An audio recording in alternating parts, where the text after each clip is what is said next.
Good morning, dear students.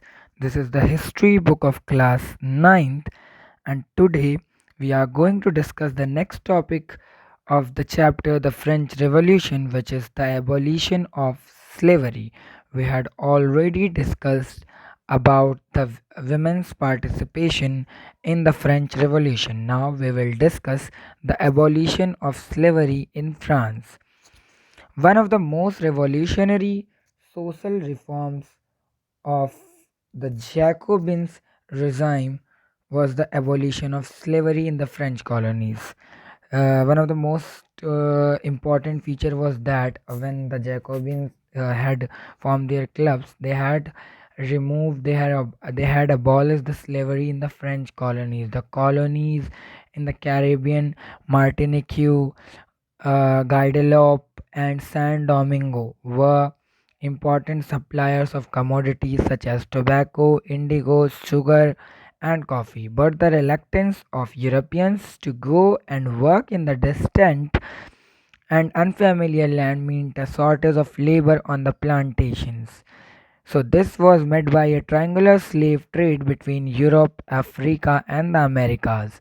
The slave trade began in the 17th century. French merchants sailed from the ports of Bordeaux or Nantes to the African coast where they bought slaves from local chieftains. Uh, Chieftains, branded and shackled, the slaves were packed tightly into ships for the 3 month long voyage across the Atlantic to the Caribbean.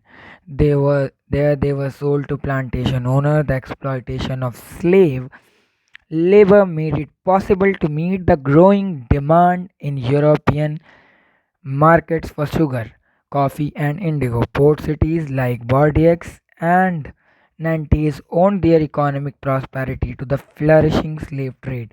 As the slave trade was a trade, as some of the colonies have been given here, Martinique, Guadeloupe, and San Domingo, these were the colonies, and these were the important suppliers of commodities. What were the commodities? Commodities कौन सी थी? Tobacco, indigo, sugar, these and coffee. All these were important commodities. But Europeans to go and work in distance, that was difficult. Unfamiliar land में उनको काम करना, that was a difficult, and shortage of labor होता था plantation में. So a slave trade had been started, a triangular slave trade had been started between Europe, Africa, and Americas. And slave trade began in 17th century, and Bordeaux and Nantes के coast पे sales पे merchants आते थे. वो brand करवाते थे slaves का, खरीदते थे, ब्रांड करवाते थे, शैकल्ड होते थे स्लेव्स को शिप्स में tightly. They have to be packed and Atlantic पे एक वोएज के थ्रू 3 मंथ्स वोएज अटलांटिक से कैरेबियन जाते थे. फिर प्लांटेशन ओनर्स को वो दे दिए जाते थे. एंड आफ्टर दैट जो ग्रोइंग डिमांड्स थे यूरोपियन मार्केट्स के, वो ग्रो करते थे. पोर्ट सिटीज़ जो थे वो they were economically prosperous, and they were very good in flourishing the slave trade. And throughout the 18th century, some of the criticism of slavery had happened in France.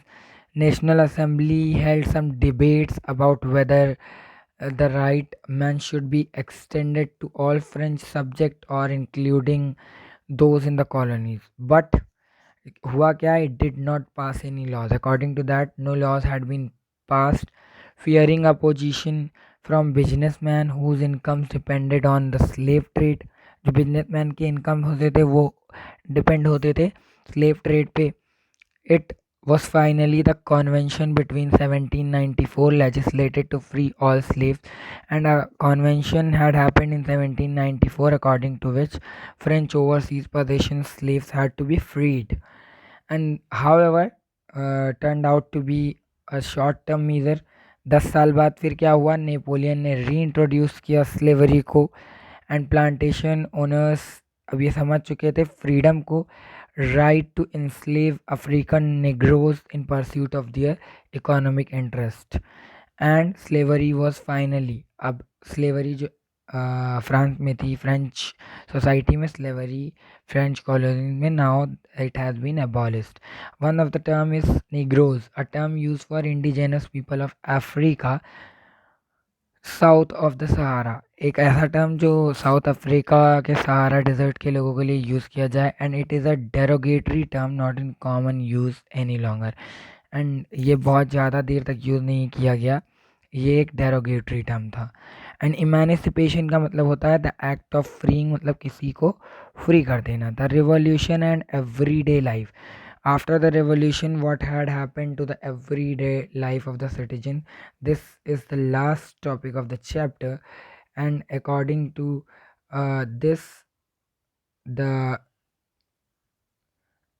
Politics had change दिया wear, लोगों को change कर दिया था, books change हो गई थी। 1789 में जो liberty of thought, women and man equality, all these things have change, some of the ideals have change, revolutionary governments have change. जो इम्पोर्टेंट लॉ था इफ़ेक्ट में आया वो ये था कि storming of Bastille 1789 was the abolition of censorship. And old regime में written material और कल्चरल एक्टिविटीज़ थी, बुक्स थी, newspaper, plays, all things were there, and they can be published, they could be published or performed by any other rights of man and citizen proclaimed. Newspaper, pamphlets, books and printed pictures flooded in the towns of France, from where they traveled rapidly into the countryside. They all spread it in the country, and they all described and discussed the event and changes taking place in France. They have told that what changes are happening in France. Freedom of press also means the opposing views of events could be expressed. Each side sought to be convince the others of its position through the medium of print, plays, songs. Everything had happened in France, and they all of them were trying to give a good message throughout the book, song, and they want to identify the all the ideas of liberty, justice, political philosophers. They wrote about at a length in text which is a handful to educated people, and they could read it. Now I think uh, the chapter concludes that in 1804 Napoleon Bonaparte had become the emperor of France, and he had set out to conquer all the European neighboring countries, dispossessed all the dynasties, created kingdoms, and he saw his role as a modernizer, and he know that he want all the properties as private properties।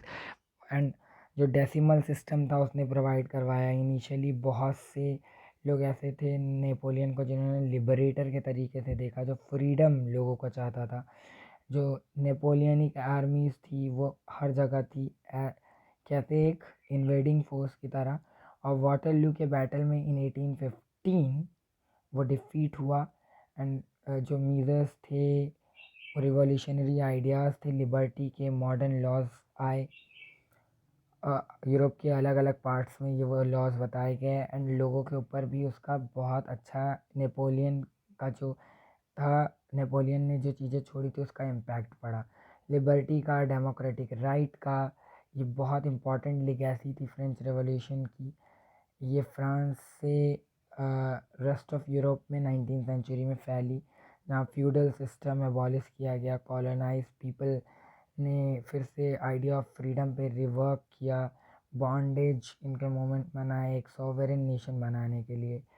Tipu sultan and Ram Mohan Roy दो examples ऐसे हैं, the two of the individuals who responded to the ideas from revolutionary France, and who had got some ideas from the revolutionary France. Now the chapter has over. See you all in the next chapter. So till then, goodbye, take care, thank you so much, and don't forget to subscribe my channel.